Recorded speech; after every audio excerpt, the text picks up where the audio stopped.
আচ্ছা যান, বাংলাদেশের প্রতিপক্ষ হিসাবে এই পাকিস্তানকে আর জিম্বাবুয়ে বলবো না, বরং মিরপুর টেস্টে ওদেরকে 104 রানে হারানোর পর বৃষ্টি, আবহাওয়া, সময়, আম্পায়ার সব প্রতিকূলতা জয় করে এইরকম একটা স্মরণীয় জয় পাবার পর প্রতিপক্ষের একটা নতুন নামকরণ করে দেই, পাকিম্বুয়ে। Pakistan plus Zimbabwe. ওই যে জিম্বাবর বলে না, জিম্বাবুয়ে প্লাস বাবর আজম মিলিয়ে, বাবর যেহেতু জিম্বাবুয়ের বিপক্ষে অনেক অনেক রান রয়েছে, ওই নামকরণের মতোই পাকিম্বুয়ে একটা নাম দিয়ে দিলাম। পাকিস্তানকে জিম্বাবুয়ে বলাতে যারা মনে কষ্ট পেয়েছেন, রাগ করেছেন, ভেবেছিলেন যে পাকিস্তান যদি বাংলাদেশকে এই টেস্ট ম্যাচে হারিয়ে দেয় তাহলে ধুয়ে দিবেন একেবারে, তাদের কথা ভেবেই একটা আড়াল নিলাম। পাকিস্তান আর আমাদের জন্য জিম্বাবুয়ে না, পাকিস্তান আমাদের জন্য পাকিম্বুয়ে। এই যে ধরেন আমি পাকিম্বুয়েটা বললাম, এই যে ধরেন একটা নতুন নামকরণ যে করলাম, এইটা হচ্ছে গিয়ে একটা ট্রোল করলাম ওদেরকে, রাইট? এটা হচ্ছে গিয়ে খেলাধুলাতে একটা ব্যান্টারের অংশ, ঠিক আছে? এইটা বাংলাদেশের সঙ্গে অন্য একটা দেশের কিন্তু বিষয়। হ্যাঁ, যারা হচ্ছে কি যে বাংলাদেশ পাকিস্তান ম্যাচে পাকিস্তান জিতলে কি কি করবেন এরকম পরিকল্পনা করেছিলেন, এরকম নানান রাজনৈতিক হিসাব নিকাশ রয়েছে, মন মানসিকতার হিসাবে, আমি ওই আলোচনার মধ্যে নাই বা গেলাম। কিন্তু বিষয়টা হচ্ছে কি যে বাংলাদেশের সঙ্গে অন্য আরেকটা দেশের বিষয় সেখানে, সেইটা নিয়ে এরকম নিরহ নির্দোষ একটা ট্রোল তো করাই যেতে পারে। এমনিতেও আপনি যখন দেশের ক্রিকেটার নিয়ে, দেশ নিয়ে কথাবার্তা বলবেন, আলোচনা করবেন, সেইখানেও বিষয়টা যদি ওই নিরীহ নির্দোষ পর্যায়ে থাকে, ঠিক আছে। কিন্তু ভাই আপনি আমাকে বলেন তো দেখি, নাজমুল হোসেন শান্তর ক্ষেত্রে কি এটা নিরীহ নির্দোষ পর্যায়ে ছিল কিংবা আছে? এই লর্ড শান্ত নামকরণ নিয়ে সোশ্যাল মিডিয়াতে যা যা হয়েছে, সেইটাকে কি আপনি বলবেন যে না ঠিক আছে, এরকম তো হতেই পারে?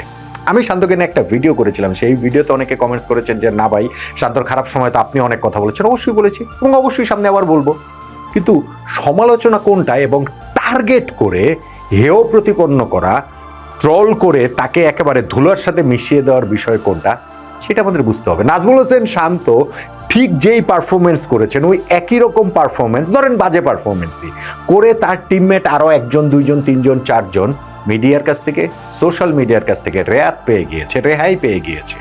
শান্ত পাননি, কেননা তাকে টার্গেট করছে। আমার কাছে অ্যামেজিং লাগে, বিস্ময়কর লাগে যে আসলে কেন শান্তকে টার্গেট করা হয়েছে।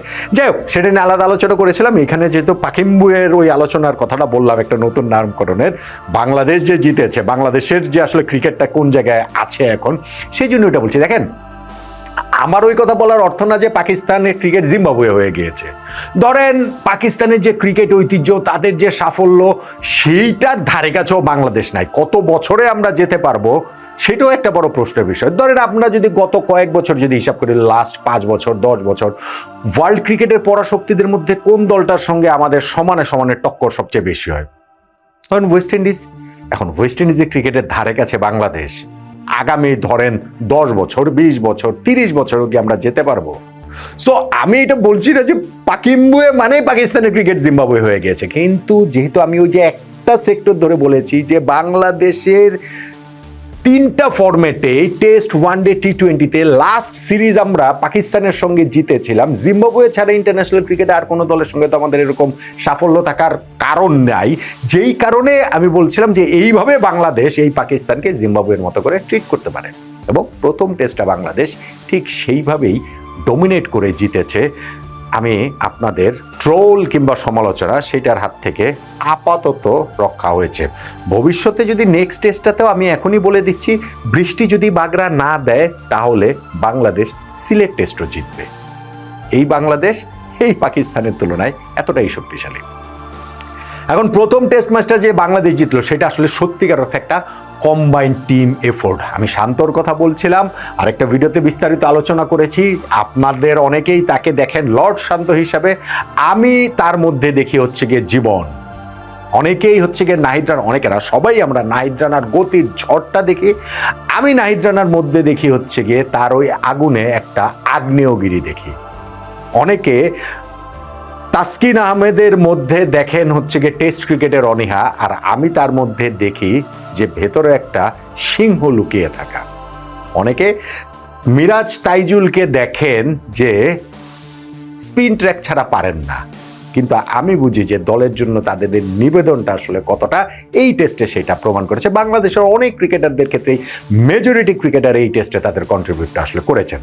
আমাদের এই টেস্টে পারফরমেন্স ভালো ছিল না কার?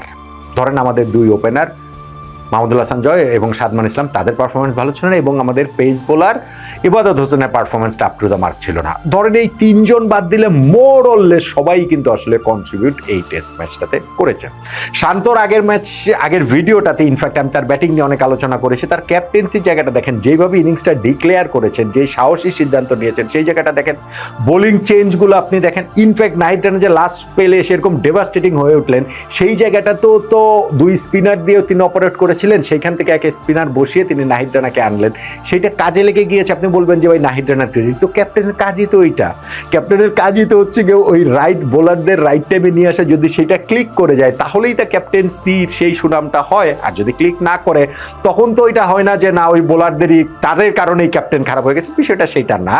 আপনি ততটাই ভালো যত ভালো আপনার টিম যত ভালো পারফরমেন্স দিতে পারবেন তত ভালো ক্যাপ্টেন আপনি হয়ে উঠবেন। নাজমুল হাসান শান্তর মধ্যে সেইটা খুব ভালোভাবে ইনফ্যাক্ট আমরা দেখতে পাচ্ছি, যত সময় যাচ্ছে তত বেশি করে দেখতে পাচ্ছি। সেটা তার বোলিং চেঞ্জে বলেন, সেটা টিমকে ইন্সপায়ার করার ক্ষেত্রে বলেন, সেইটা দলের সঙ্গে ইনভলভ থাকার কথা বলেন, সেই জায়গাটা তো আমরা দেখতে পাই।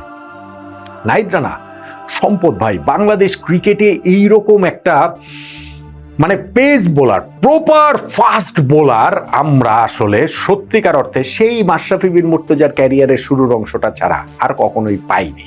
ফলে এই নাহিদ রানার যত্ন নেওয়াটা গুরুত্বপূর্ণ। দেখেন এই টেস্টের প্রথম ইনিংসটা নাহিদ রানা ভালো ছিল না। ইনফ্যাক্ট লাস্ট ডেতে গিয়েও আপনি টি ব্রেক পর্যন্ত তার সেকেন্ড ইনিংসও খুব ভালো বোলিং করেছেন। তারা টি ব্রেকের পরের যে ঘন্টাখানেক কিন্তু যেই জায়গাটা থেকে তিনি ঘুরে দাঁড়ালেন ওই লাস্ট স্পেলটা, এটি হচ্ছে কি একজন ফাস্ট বোলার যে কোনো সময় আপনাকে ম্যাচ জিতিয়ে দিতে পারবেন। যে কোনো সময় গতিটা আসলে ম্যাটার করে। এই ম্যাচে যেমন তিনি 5 উইকেট পেলেন। টেস্ট ক্রিকেটে বাংলাদেশের 26 বছরের ইতিহাসে নাহিদ রানা প্রথম পেস বোলার হিসেবে টেস্টের চতুর্থ ইনিংসে 5 উইকেট তিনি পেলেন। ক্যারিয়ারে সেরা বোলিং তিনি করেছেন।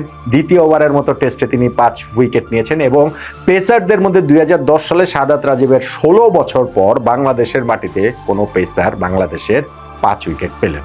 সো এই নাহিদ রানার রত্ন, এই রত্নের যত্ন নিতেই হবে। এই নাহিদ রানার ভেতরে আমি যেটা বলছিলাম, তার আগুনের ভেতরে যে আগ্নেয়গিরিটা, সেইটা প্রতিপক্ষকে আরো বহু বছর জ্বালিয়ে পুড়িয়ে খাক করে দিতে পারে।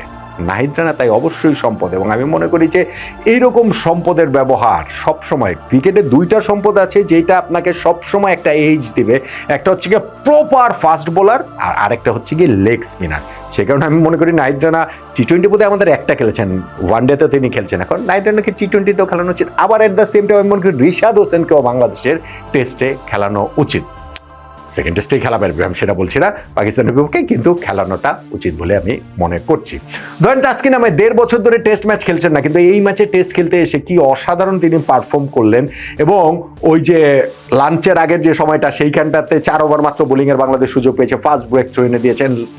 এর পরে যখন আমাদের ওই 7টা উইকেট আরো নিতে হবে লাস্ট সেশনটাতে, প্রথম ওভারটাতে তাইজুল উইকেটটা পেলেন, সেকেন্ড ওভারটাতে কিন্তু তাসকিনও উইকেটটা তুলে নিলেন। ফলে তার কন্ট্রিবিউশনটাও আসলে হিউজ এই টেস্টে আমার কাছে মনে হয়। মিরাজ এরকম স্পিনারদের সহায়ক উইকেট না, সেইখানে ফার্স্ট ইনিংসে তিনি 5 উইকেট পেয়েছেন, ভীষণ রকমের গুরুত্বপূর্ণ। তাইজুল রাইট টাইমে রাইট ব্রেক থ্রুটা দিচ্ছেন, স্পেশালি টি এর পরে তার ওই উইকেটটাই তো বাংলাদেশের জন্য জয়ের দরজাটা খুলে দিয়েছে। ইবাদতের বোলিংটা আমি বলছিলাম হয়তো বা অত ভালো হয়নি। আপনি যদি আমাদের ব্যাটসম্যানদের ক্ষেত্রে দেখেন, শান্তর ক্যাপ্টেন্সির কথা আমি বলেছি আগের ভিডিওতে, তার ব্যাটিংয়ের কথা বলছিলাম। প্রথম ইনিংসে সেঞ্চুরি করেছেন, পরের ইনিংসে 87 করেছেন। মমিনুল হকের কথা যদি দেখেন, 2 ইনিংসেই তিনি 50 করেছেন এবং শান্তর সঙ্গে 100+ পার্টনারশিপ করেছেন। মুশফিকুর রহিমের ফার্স্ট ইনিংসের তার ওই 71 রানের ওই ব্যাটিংটাও আসলে ভীষণ রকমের গুরুত্বপূর্ণ ছিল। লিটন দাস হয়তো বা ওই রকমভাবে কন্ট্রিবিউট করতে পারেন। এখন ধরেন একটা টেস্ট ম্যাচে সবাইকে আর 11 জনের 11 জনই কি প্রপার কন্ট্রিবিউট করবেন নাকি, সেইটা না। কিন্তু বাংলাদেশের মেজরিটি এই টেস্ট ম্যাচটাতে কন্ট্রিবিউট করেছে, যেই কারণে বাংলাদেশ পাকিস্তানকে সত্যিকার অর্থেই জিম্বাবুয়ে বানিয়ে এই টেস্ট ম্যাচটা আমরা জিততে পেরেছি। ফলে 1-0-তে যে আমরা এগিয়ে গেলাম সেটাতে আসলে অবাক হওয়ার কিছু নেই, এমন রেজাল্টই প্রত্যাশিত। আর সিলেটে যদি বৃষ্টি বাগড়া না দেয় তাহলে ওই টেস্ট ম্যাচটাও বাংলাদেশ পাকিম্বুয়ের বিপক্ষে ফেভারিট বলেই আমার কাছে অন্তত পক্ষে মনে হয়। আপনার মতামতটা কি জানাতে পারেন।